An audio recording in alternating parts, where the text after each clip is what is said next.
and welcome to Tyke 18. Microsoft Fabric has a lot of features which they released in build 2023. And what is the things which they have released for Power BI users, which I'm going to showcase in this video. Before going into that, if you are new to this channel or if you haven't subscribed yet, just click on the subscribe button and also press the bell icon to get the latest notifications. Now let's get started. So there are like 5 things which we need to consider Microsoft Fabric for Power BI users. So the first thing what we have is Copilot in Power BI.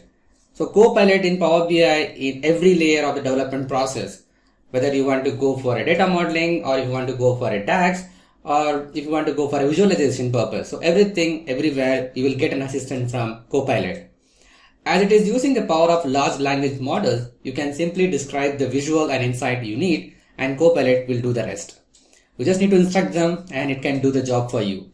So it can generate reports in seconds. It can create DAX calculations using natural language.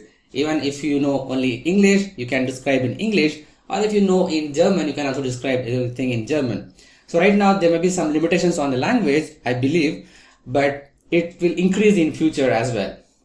And also you have improved Q&A and smart narrative features which we already have in Power BI, but with the help of these large language models like ChatGPT, it has applied a lot of more functionality inside to that.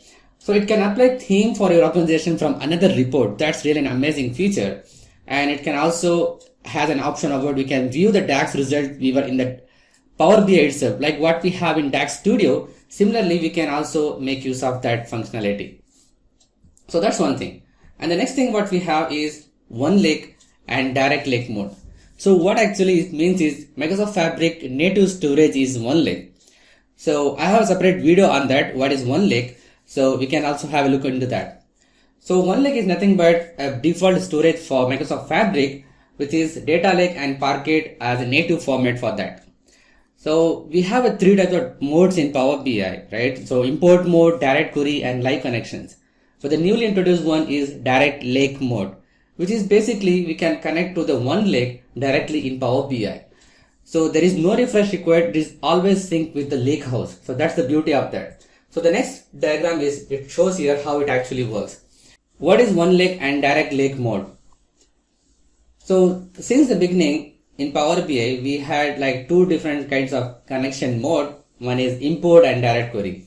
So import is basically it gets the copy of the data from the source and store it into Power BI dataset, and then we can build the report on top of that, which is really super fast. Whereas the direct query actually gets the data whenever user do any kind of interaction, it's go and fetch the data from the source and then visualize it into Power BI in the visuals. So that actually a bit slow when compared to the import mode. But the thing is, like import mode, we need to refresh every time. It is not a recent data. Whereas the direct query is near real-time data, what we have. So with the help of this Microsoft Fabric, they have newly introduced OneLake, and the connection from OneLake to Power BI, they call it as Direct Lake mode. So this is the newly added feature, a new connection mode. So usually the OneLake stores the data into Delta tables in OneLake. I will make a video on the OneLake detail about that, how it is and what actually it does behind the scene.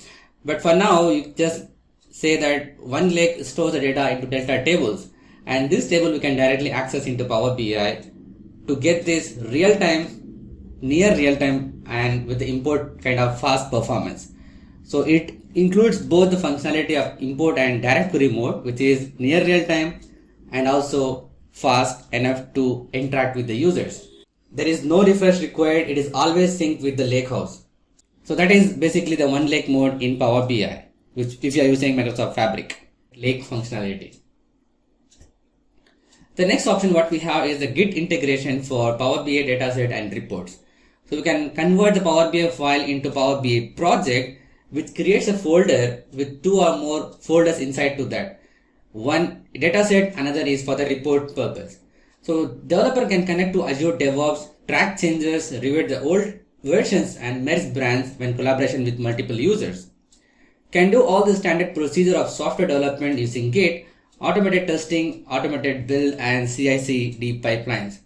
So we can also integrate in future with the deployment pipeline so that it can have a smooth transitions between Power BI and Azure DevOps and our deployment. The next thing is the governance. So we can have an end-to-end governance across Fabric. So we can manage everything from user role to data ingestion, security compliance, collaboration, workspaces and more. So data items to collaborate in a single workspace on the same copy of the data with centralized administration, governance and compliance tools. So these capabilities include data lineage and impact analysis, data protection with sensitive labels, data endorsement, admin monitoring and more. The One Lake Data Hub empowers everyone in the organizations to centrally discover and explore data available to them and relevant to their business domain. And the last thing is universal compute capacities simplify purchasing and managing analytics projects. So purchasing and managing resources is massively simplified with Fabric. Customers can purchase a single pool of compute that powers all Fabric experience. For Power BI Premium customers, existing Power BI Premium PSQs will automatically support all the new Fabric experience. So PPU license and Power BI Embedded license will not support Microsoft Fabric as of now. So these are the things which is coming up for Power BI if you are using Microsoft Fabric. It's going to be a big thing for data professionals. So try it out and give your feedback on the comment section of this one. Thank you. See you in the next video.